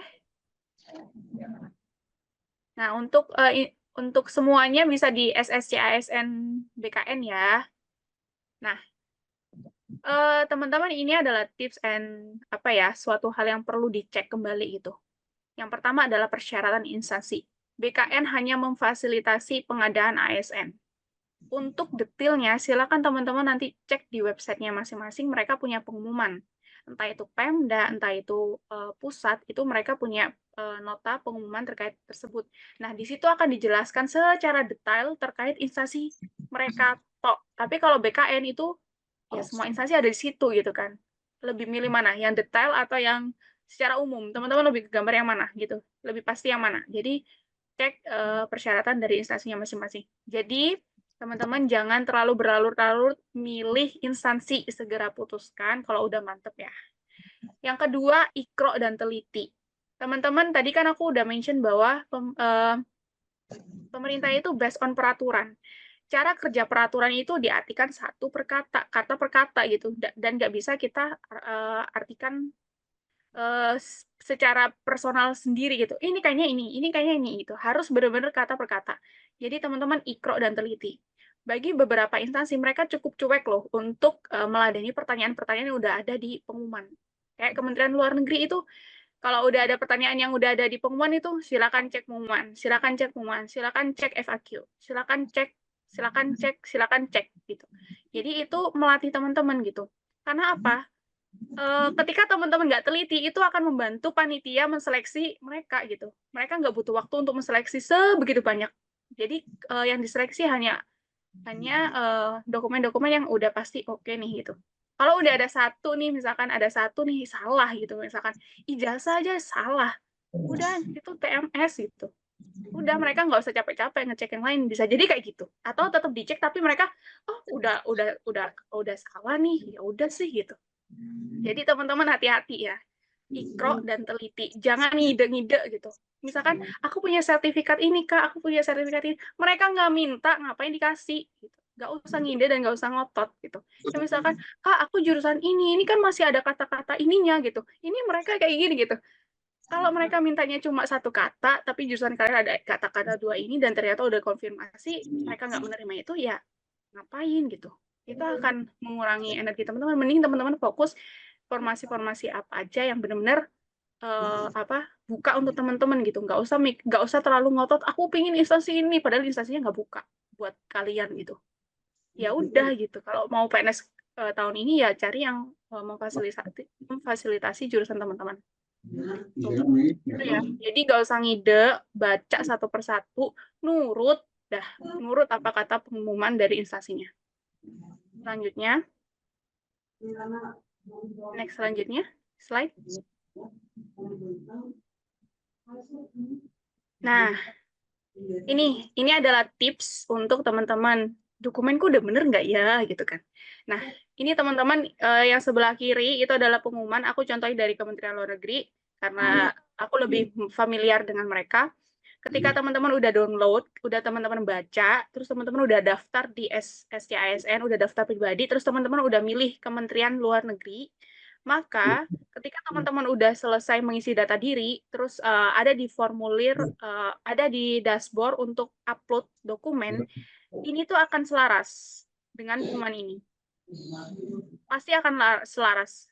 Nanti misalkan kalau kita zoom ya, misalkan ijazah formatnya JPG gitu kan, maksimal dokumennya sekian, itu pasti selaras gitu. Makanya cek benar-benar di sini. Nanti di sini itu yang bisa di sebelah kanan itu akan menjadi panduannya teman-teman. Kalau misalkan ada yang beda, kok di pengumuman beda, nah langsung reconfirm ke email atau apapun itu, baiknya email ya, gitu. Baiknya melalui email. Nah itu mohon izin, mau konfirmasi gitu kan, untuk di pengumuman disebutkan demikian, tapi di dashboard untuk SSC-ASN disebutkan demikian, ada perbedaan, mohon arahan dokumen mana yang harus kami jadikan acuan gitu. Jadi hati-hati ya, hati-hati gitu. Jadi administrasi ini sangat mudah, ya sangat mudah, tapi banyak yang nyepelein, jadinya tertutuplah pintu gitu. Ada kejadian teman-teman aku ada yang salah namain file. Dah, otomatis itu udah salah kan? Namanya ijazah padahal dalamnya akta kelahiran. Udah salah gitu.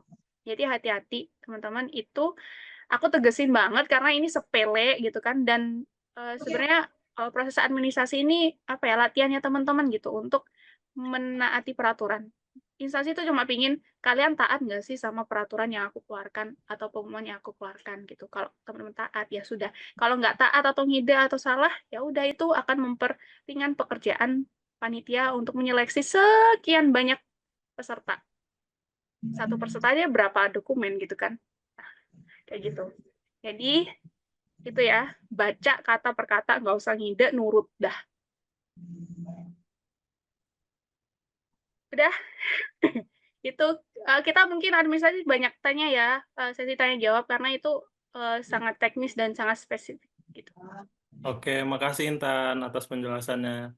Mungkin teman-teman ada yang udah nyicil gitu ya, udah ngebuka linknya, daftarnya di mana gitu, terus udah sempet ngurutin juga mau masuk formasi mana sampai masukin berkas-berkasnya, atau yang belum juga nggak apa-apa. Ada yang mau bertanya nggak terkait tips and trick buat sesi administrasi ini? Ada yang mau nanya? Ada nih nanya satu. Untuk scan berkas tidak boleh foto biasa atau scan app ya? Gimana teman-teman? Intan mungkin bisa jawab. Diusahakan scan berwarna, karena kemarin aku ada baca di salah satu peraturan, tapi aku lupa ya, itu entah itu pengumuman di Kemlu atau pengumuman di buku panduan SSC-ASN, itu diutamakan itu benar-benar scan dari mesin scan, bukan dari aplikasi ataupun dari foto terus dipindah ke Word. Nah, kalau tahun aku, kebetulan aku melakukan foto dipindah ke Word terus di PDF-in, masih bisa lolos, tapi tahun ini kayaknya lebih lebih ketat ya peraturannya. Jadi ngeluarin uang 2.000 untuk scan per lembar itu sangat worth it ya, daripada teman-teman nggak lolos kayak gitu. Oke Jadi tuh ya, ke tukang fotokopi aja lah gitu, ya biar kalau gampang. bisa di scan yang proper gitu ya, biar kelihatan, terus Mm-mm. juga tanda tangannya mungkin terbaca, atau apalagi di sini ada materai gitu ya, dan itu Benar. ya kalau nggak terbaca ya rugi juga di teman-teman, gagal di sebelum bertempur gitu ya. Ada Benar. pertanyaan lagi, alamat untuk di surat pernyataan dan lamaran itu alamat domisili atau sesuai KTP? Gimana teman-teman? Hanya alamat doang atau alamat domisili kata-katanya. Kalau alamat doang, jawabnya apa? KTP. KTP. Kalau alamat Kalau ada domisili, kata-kata domisili, baru domisili gitu ya. iya. Nah, gitu Nah, teman-teman. Jadi kayak gitu ya. jawabnya yang diminta aja gitu. Alamat Yang aja, diminta alamat aja aja apa gitu. gitu. Atau Domisili, kalau misalkan domisili. teman-teman ragu, confirm aja, nggak apa-apa. Bikin sibuk aja itu panitia, kan mereka memang bertugas ketika pengadaan gitu. Pak, ini alamat atau alamat domisili gitu. Bikin sibuk aja. Biasanya kalau enggak ada FAQ ya, karena saking banyaknya orang itu, semua orang di sini misalkan 60 orang menanyakan pertanyaan yang sama, biasanya mereka bikin FAQ gitu.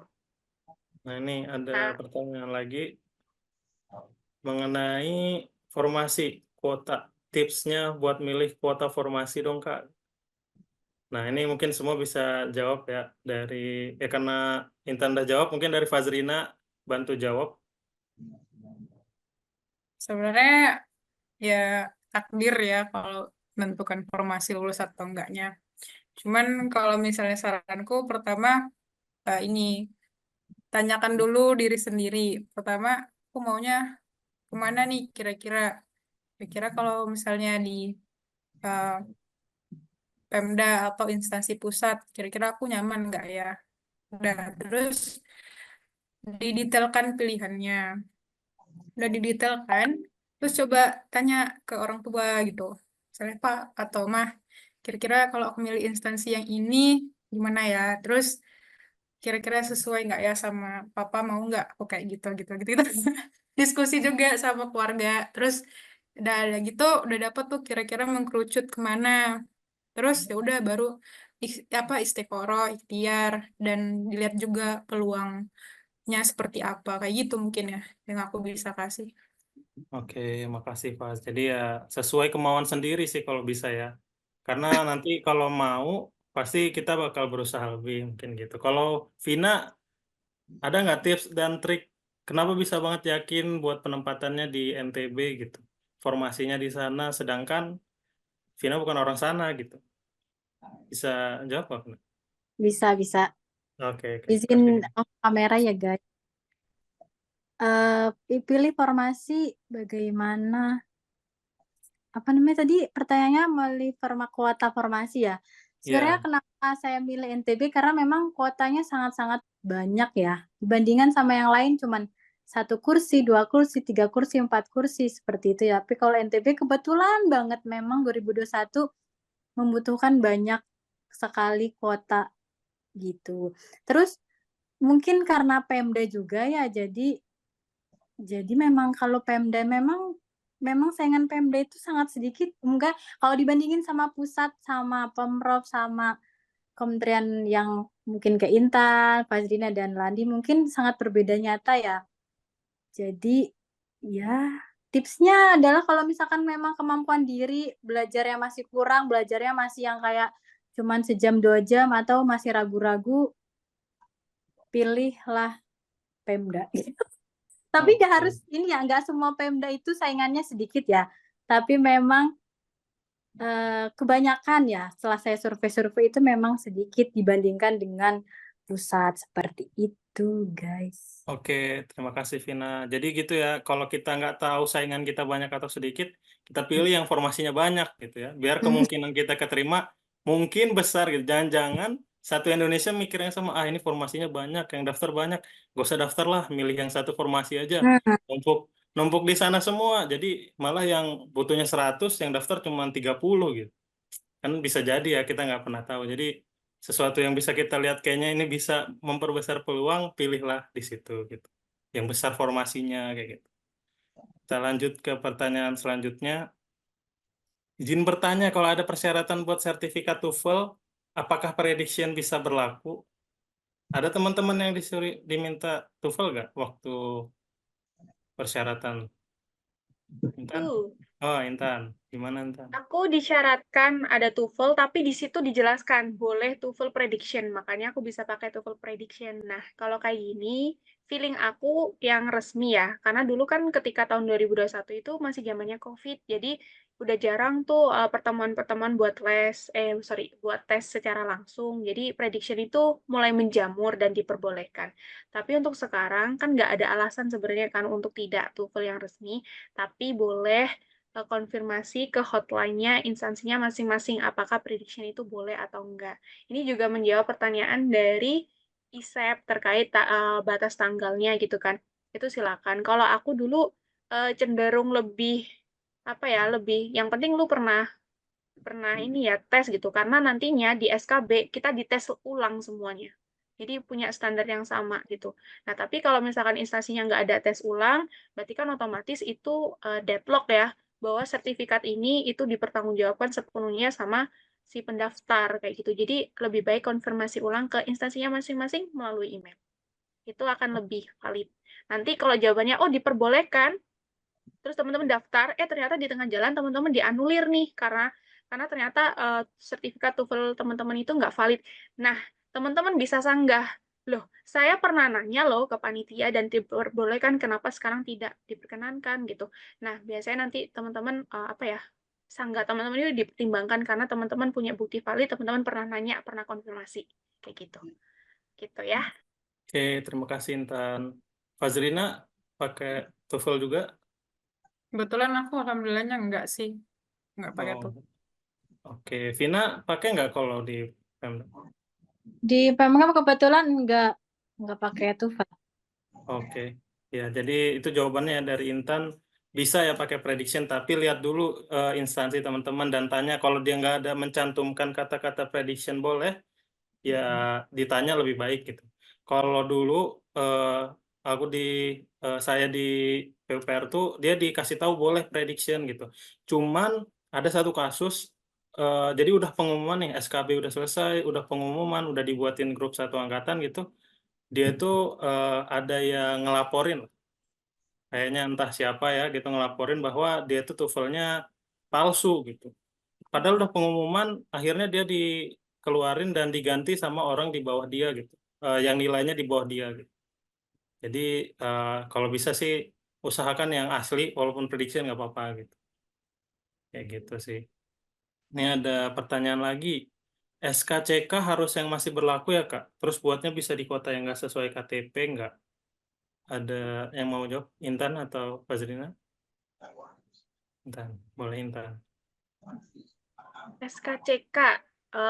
Ini kayaknya mau daftar MA ya? Yang berkaitan dengan itu ya? Kalau nggak salah. Soalnya di instansi yang lain itu kayaknya nggak diminta. Kecuali nanti ketika sudah lolos untuk pemberkasan gitu. Nah, kalau memang diminta, baiknya yang masih aktif ya. Kan dibikin aja sehari gitu kan. Terus apakah bisa diurus di kota yang bukan kota asli? Kayaknya bisa, tapi untuk detailnya seperti apa nanti coba dicari tahu di daerahnya masing-masing, di Polresnya masing-masing kayak gitu ya. Kalau aku dulu sempat apa ya, sempat nggak bisa karena saat itu tuh COVID dan dibatasi, akhirnya aku pulang gitu untuk ngurus itu gitu. Tapi kan itu dulu ya, kalau sekarang mungkin lebih dipermudah. Iya, gitu. Mungkin itu ya jawabannya. Kalau mau buat SKCK itu sebenarnya nanti itu setelah teman-teman lulus buatnya gitu. Jadi sekarang yang diminta di SSSCASN dulu aja yang dikeluarkan gitu, yang disiapkan. Ini ada yang Tapi nanya lagi nih. mau Oh, nambahin ya dikit, Fazrina boleh mau kalau nambahin. SKCK tuh bisa kok diurus di kota lain ya. Tapi harus ada surat preferensi dari camat atau apa gitu. Nanti minta orang tua aja yang ngurus. Nah, detailnya coba dicari aja gitu ya di Google atau di YouTube atau di peraturan gimana gitu terkait dengan SKCK yang kita nggak bisa datang langsung ke kota domisili kita gitu. Oke. Terus yang penting di keterangan SKCK-nya juga ya. Maksudnya yang diminta di keterangannya itu apa, tuliskan sesuai dengan yang diminta di keterangan. Jangan tuliskan singkat apa. Kalau misalnya ada satu kata pun yang kayak misalnya tidak sesuai dengan administrasi, itu langsung minta ganti aja gitu. Jangan 2 kali, jadi kalian nggak capek. Ya, betul, itu harus teliti juga sih. Kita lihat apa yang diminta, itu yang dikasih gitu. Meminimalisir teman-teman bisa digagalkan gitu. Bukan bisa digagalkan, gagal saat administrasi. Apalagi SKCK waktu udah teman-teman lulus gitu. Kalau gagal udah lulus kan aneh juga gitu ya. Mungkin kita ke pertanyaan selanjutnya. Surat lamaran tahun lalu gagal, padahal sudah mengikuti dari instansinya, namun dianggap nggak sesuai. Kenapa ya? Biasanya kenapa? Ada yang tahu? Ada yang mungkin punya teman yang bisa jawab juga. Fazlina bisa jawab? Em, aku juga kurang tahu ya. Tapi kalau misalnya kejadian kayak gitu, ya tolong disanggah aja. Kenapa? Alasannya apa gitu? Kenapa ditolak? Nah, kalian kan berhak ya sebagai warga negara Indonesia. Nah, kan Galak disanggah. betul auditor ini. Sanggah aja udah sanggah. Iya ya, boleh. Itu teman-teman. Jadi kalau teman-teman merasa udah sesuai, teman-teman punya hak untuk menyanggah ya, kan dikasih waktu berapa hari gitu. Mungkin bisa disanggah gitu. Karena teman-teman udah ngasih hal yang sesuai kok digagalkan kayak gitu sih. Ya, riwayat pekerjaan apakah perlu diisi ya? Yang pengalamannya di tempat swasta. Nah, sekalian Fazlina mungkin jawab sekalian. Kalau tahun lalu Em, ngisi-ngisi nggak riwayat pekerjaan? Kalau aku cenderung mengkosongkan semuanya, mempermudah sih kayak maksudnya ya Males. nggak terlalu penting Bercanda. banget. Ya udah dikosongin aja gitu. Tapi nanti setelah kalian masuk, nanti bakal ditanya kok kalian punya pengalaman kerja atau enggak. Nah, itu nanti bisa bisa dihitungkan ke dalam gaji pokok kalian gitu. Nanti nambah sedikit lah, nggak selalu besar. Ya pengalaman kerjanya itu ya. Ya betul betul. Oke, berarti waktu daftar dikosongin, tapi waktu setelah di data ulang ya nggak apa-apa. Setelah di data ulang, emang kebanyakan kayaknya rata-rata begitu ya. Karena kan entah diminta apa data-data lain, takutnya malah itu yang nggak sesuai gitu atau gimana. Tapi teman-teman ada yang masukin nggak, Intan atau Vina masukin daftar riwayat kerja nggak? Kalau di daftar riwayat hidup aku tulis, tapi kalau untuk paklaring aku nggak lampirkan karena di bawah 2 tahun. Oh gitu ya. Berarti Intan juga nggak melampirkan ya waktu daftar. Kalau Vina melampirkan nggak? Nggak melampirkan juga. Kayaknya itu cuman isi-isi aja ya. Nggak tahu sih mungkin formalitas atau enggak, tapi saya nggak ngisi. Oh gitu ya. Berarti rata-rata teman-teman di sini emang tidak mengisi ya teman-teman. Cuman nanti kalau teman-teman udah masuk gitu ya, kalau bisa langsung dilampirkan gitu. Karena eh, gaji PNS itu ada berpengaruh juga terhadap apa lamanya teman-teman bekerja gitu, pengalaman bekerjanya gitu. Jadi kalau teman-teman udah pernah bekerja 15 tahun gitu ya, ya sama teman-teman yang masih 0 tahun, ya pasti beda dan sayang kalau teman-teman nggak ngajuin gitu. Kayak gitu sih. Ini ada pertanyaan lagi. Izin tanya ya, friend. Ini kan diminta TOEFL. Saya punya TOEFL ITP resmi. Tahun terbit yang diminta sudah pas di tahun 2022, bulan Agustus, tapi tanggal 8. Sedangkan sekarang tanggal 26. Dan udah lewat 2 tahun ya artinya kan. Apakah masih bisa digunakan? Intan bisa bantu jawab? Konfirmasi. Oke, konfirmasi Tapi ya. jaga-jaga langsung tes aja lagi. Nanti tiba-tiba jawaban konfirmasinya lama terus nggak ada waktu buat tes. Baiknya Iya sih sih tes benar. ya. Padahal kan pendaftaran tuh ditutup minggu depan gitu ya kalau nggak salah ya. Jadi kayaknya kalau udah lewat 2 tahun itu harusnya biasanya sih nggak boleh Nah, gitu karena ada waktu mm-mm. batasnya. Tapi kalau teman-teman mau konfirmasi dan dijawab sama adminnya ya alhamdulillah bisa dipakai. Tapi kalau nggak bisa lebih baik persiapkan dan dibuat aja gitu. Dites lagi sekali lagi. Izin bertanya, jadi kalau di Pemda tidak boleh pindah lintas provinsi ya? Pina bisa jawab nggak? Lintas provinsi ya, Pina. Jadi dari NTB tiba-tiba ke Jakarta gitu. Untuk lintas provinsi kemungkinannya sangat kecil ya, guys. Jadi mungkin bisa asal ada yang emang di switch. Kalau yang saya pernah dengar dari rekan kerja ya, itu memang ada yang pernah lintas provinsi kayak gitu dari NTB ke Jawa misal. Itu bisa, tapi memang udah sangat-sangat dia PNS-nya udah lama banget kayak gitu. Udah yang lama, udah belasan tahun, udah mau pensiun kayak gitu. Oke, bisa ya. Bisa, Sebenarnya bisa. saya juga punya ini teman-teman apa? Jadi kalau di PUPR itu ada pernah kenal satu bapak-bapak ya, bapak-bapak. Di sana itu dia dari dinas PUPR Sumatera Barat. Dia kepala balainya di sana. Terus dia pindah ke Kementerian PUPR dan itu harus dites lagi gitu. Tapi kayaknya dia asesmennya lebih ke ya tanya jawab aja ya karena dia udah statusnya udah tertingginya di daerah dia gitu. Terus pindah ke kementerian sebagai ya jabatannya turun, cuman dia pindahnya ke kementerian ke Jakarta. Bisa gitu, tapi diurusnya mungkin sistemnya seperti apa kurang tahu juga. Jadi bisa ya. Kalau ini lintas provinsi mungkin bisa juga gitu.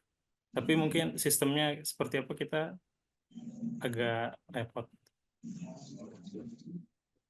Ada yang jawab lagi, ada yang nanya SKCK bikin lewat aplikasi, ambilnya udah bisa diwakilin. Oh ini ngasih ini ya, ngasih saran. Nah ini ada yang nanya nih, Vina ilmu peternakan dengan peternakan sama atau enggak? Vina bisa jawab nggak? Ya, tadi kebetulan teman saya juga tanya juga, dia di instansi di Pemprov Aceh kalau nggak salah, itu tadi nanya lewat helpdesk-nya itu boleh. Jadi memang seperti yang Intan jawab, konfirmasi ke instansi masing-masing seperti itu. Jadi ada yang boleh, ada yang tidak boleh kayak gitu. Iya, berarti emang harus konfirmasi ya. Kalau kualifikasi pendidikan, teman-teman di sini ada nggak yang daftarnya beda gitu? Apalagi IPB itu punya judul apa? Jurusan tuh yang agak beda gitu ya, teknik mesin, mesin dan biosistem gitu. Orang adanya teknik sipil aja, teknik lingkungan aja, di IPB sipil dan lingkungan gitu. Kan ada yang berbeda nggak? Dan lolos-lolos aja gitu, atau bertanya ke adminnya. Fazrina mungkin? Iya, kalau aku kan memangnya jurusan kita tuh teknik sipil dan lingkungan ya. Jadi kesannya dua jurusan gitu atau seperti fakultas ya, padahal satu jurusan gitu ya. Nah, terus kan dibandingkan kita sebelum mencoba kita harus memaksimalkan ikhtiar dulu lah dong ya.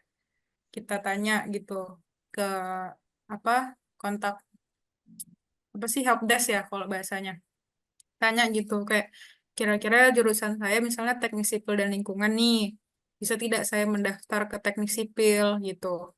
Nah, terus lihat jawaban mereka, kalau bisa ya dilanjut. Kalau nggak bisa, aku udah beberapa kali sih nanya beberapa instansi ya. Ada yang menyatakan tidak bisa. Nah, untuk di BPK, alhamdulillah kemarin bisa. Jadi aku percaya, ya udah lanjut aja kayak gitu. Oke, berarti ya beda-beda juga ya tiap instansi. Ini ada yang nanya juga tentang dia D3 jurusan akuntansi, prodi perbankan dan keuangan. Sementara instansi yang mau dilamar kualifikasi D3 akuntansi dan D3 perbankan dan keuangan. Jadi pas pengisian kolom pendidikan di SSC-ASN, apakah akuntansi atau perbankan dan keuangan? Wah ini juga ya. Cuman kalau saran ya, ini kan jadi kayak ada semua gitu ya. Tapi kalau saran sih, ini jurusannya akuntansi itu yang lebih menjurus gitu kan ya. Teman-teman lulus sarjana apa atau D3 itu apa gitu ya, tentang akuntansi gitu kan. Mungkin lebih ke akuntansinya yang didaftarkan ya. Atau teman-teman punya saran ini, ngasih saran ke Johanna Yolanda Sibaran. Konfirmasi. Oke, ada saran konfirmasi gitu ya ke sana ke ke instansi yang mau teman-teman tuju gitu. Bentar lah, berarti dia tuh ada dua formasi, ada D3 akuntansi sama D3 perbankan gitu ya? Iya, Maksudnya. sedangkan dia jurusannya akuntansi, prodinya perbankan. Jadi Oh, dua-duanya sebenarnya masuk kan ya? masuk. Tapi ya itu, balik lagi sebenarnya kalau kita buat keyakinan aja ya, kita konfirmasi. Tapi kalau misalnya kita udah yakin, terus kita berani aja, ya udah daftar aja, mau keterima enggaknya urusan belakangan gitu. Berani Oh, aja dulu gitu. oke. Itu daftar aja gitu ya. Iya, Kalau daftar dari aja. Kalau Fazrina. rezeki nggak kemana. Oke, ini ada yang nanya, ada biaya saat penerimaan tahap akhir dan kita tidak bisa membayar lalu digantikan dengan orang lain. Apakah benar ada dinas yang memungut biaya? Nggak ada ya, ini udah dijawab sama Intan sama Vina ya. Nggak ada ya, di kementerian juga nggak ada. Biasanya udah free, teman-teman udah dibiayain semua sama pemerintah gitu. Jadi jangan bayar-bayar apa-apa lagi, diemin aja. Ya, paling dicoret enggak ya. Tapi pasti nggak ada lah, teman-teman. Nggak akan diminta. Ada pertanyaan lagi, Kak, kalau yang punya idealis tinggi itu kira-kira cocok masuk BPK atau KPK? Boleh dong gambaran garis besar kerja di BPK? Wah, ini buat Fazrina. Gimana gambaran besar kerja di BPK, Faz? Idealisnya kayak gimana nih? Berarti dia mau memberantas itu, Faz. Kan sama tuh tugasnya mirip-mirip. Yang satu kalau BPK audit, tapi kalau KPK mungkin lebih ke hukum gitu ya. Audit kan masih tahap, ya dia diduga gitu kan, atau gimana? Nggak tahu. Iya, kalau idealis banget susah juga sih sebenarnya kita membaur ya. Nah, kalau di BPK tuh kerja gambaran besarnya kita tuh sebenarnya ini audit ya. Jadi kan kayak pemerintah daerah atau kementerian itu kan punya laporan keuangan. Nah, laporan keuangannya itu kita yang ngecek gitu. Jadi sesuai nggak dengan yang dianggarkan atau enggak gitu. Nah, kita ngecek kesesuaiannya. Kalau yang menemukan fraud atau kecurangan itu sebenarnya dari BPK juga bisa, tapi itu nggak lebih investigatif dibandingin KPK.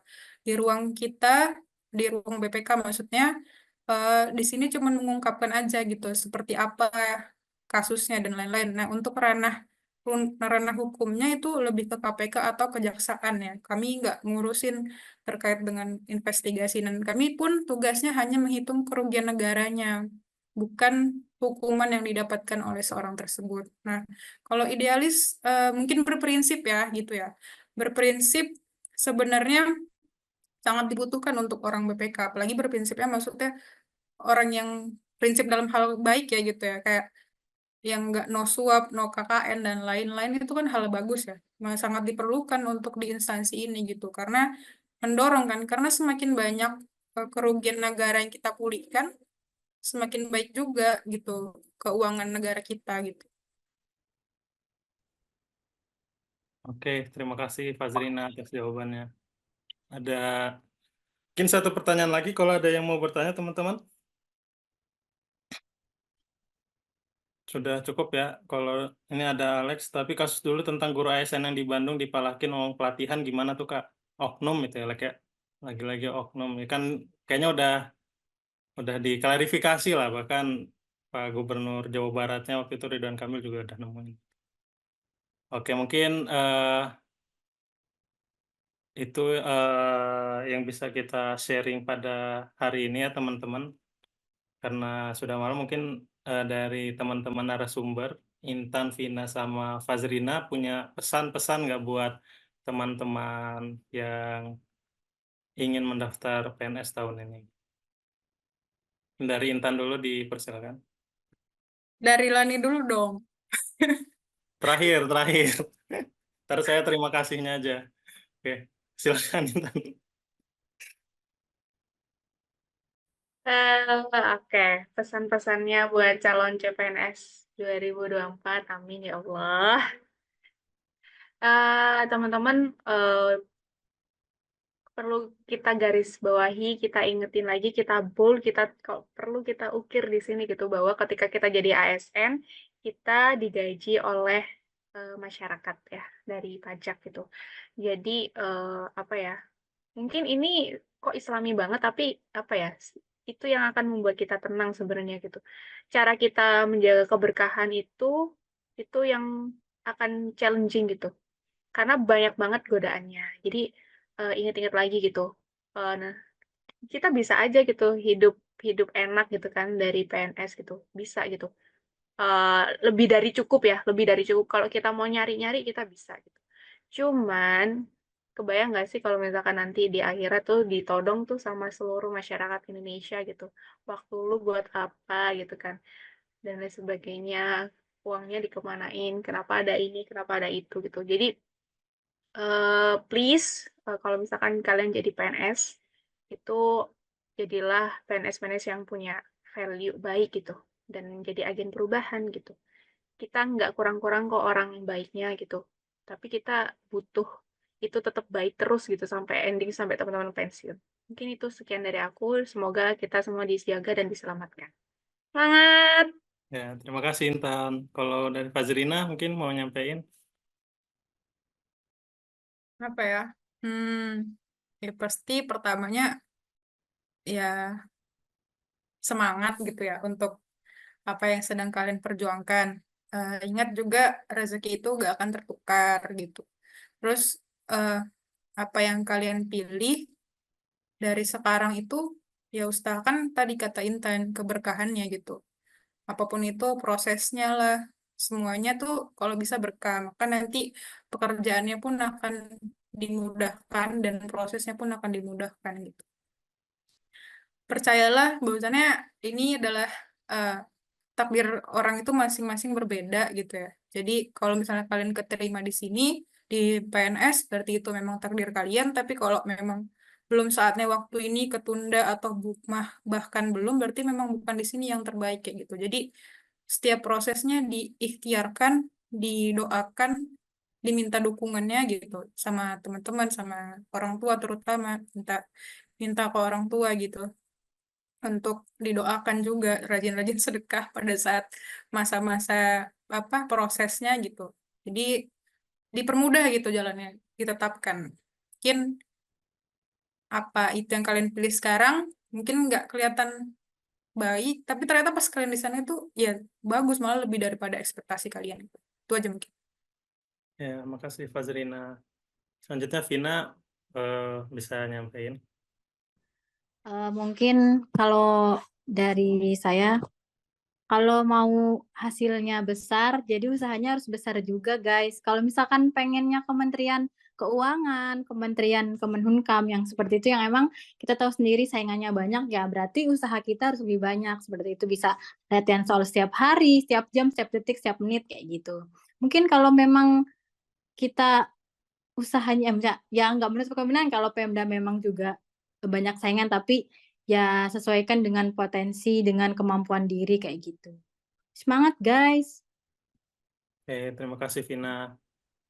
Ya, terakhir dari saya teman-teman mungkin benar banyak teman-teman ikhtiarnya udah gitu ya. Segala macam usaha sudah dilakukan, ya sisanya teman-teman doa gitu. Kita nggak tahu apa yang menggagalkan orang lain atau kita dan apa yang membuat kita berhasil gitu. Jadi bisa aja orang gagalnya di akhir karena hal-hal sepele gitu. Terus teman-teman masuk gitu. Jadi ya selain ikhtiar, teman-teman harus iringi juga dengan doa gitu ya, supaya dapat hasil yang terbaik buat teman-teman gitu, bukan terbaik di mata teman-teman. Mungkin kayak gitu aja buat sesi sharing kita hari ini. Kalau teman-teman mungkin ada pertanyaan-pertanyaan bisa hubungi kontak di bawah ini, nggak ada ya? Jadi ya tanya teman-temannya yang tahu temannya udah masuk PNS itu sangat membantu sih. Atau teman-teman gabung ke sebuah sebuah grup atau sebuah komunitas, itu banyak kok di Telegram yang pengen masuk ke suatu instansi gitu.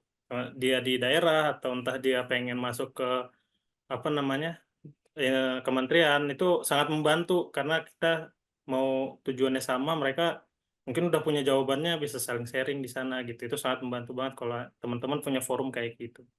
Mungkin itu aja yang bisa kita sampaikan hari ini. Kurang dan lebihnya kami mohon maaf ya teman-teman semua. Semoga sukses pendaftaran CPNS-nya tahun ini, Amin. apapun hasilnya.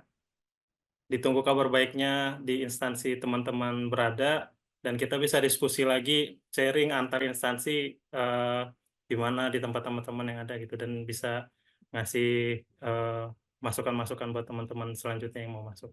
Mungkin itu aja. Sekian. Wassalamualaikum warahmatullahi wabarakatuh. Waalaikumsalam. Waalaikumsalam warahmatullahi wabarakatuh. Thank you. Makasih Foto ya. dulu dong. Oh ya, boleh foto-foto. Buat teman-teman yang masih di sini, mungkin bisa foto dulu dengan membuka cam. Kita mengabadikan waktu-waktu bersama. Bentar ya. Ada lagi yang mau open cam? Sepertinya, nah ada. Oke, kasih banyak semua. Kita ini ya, screenshot ya. 1, 2. Oke, bentar. Bentar. Lagi 1, 2. Oke. Terima kasih teman-teman semua. Mungkin itu buat hari ini. Makasih banyak, Belum. Nani. Makasih Tina, semuanya. Intan, semuanya. Makasih Thank you, ya. Kak. Makasih guys. Makasih Terima kasih banyak kembali. guys. Terima kasih kembali.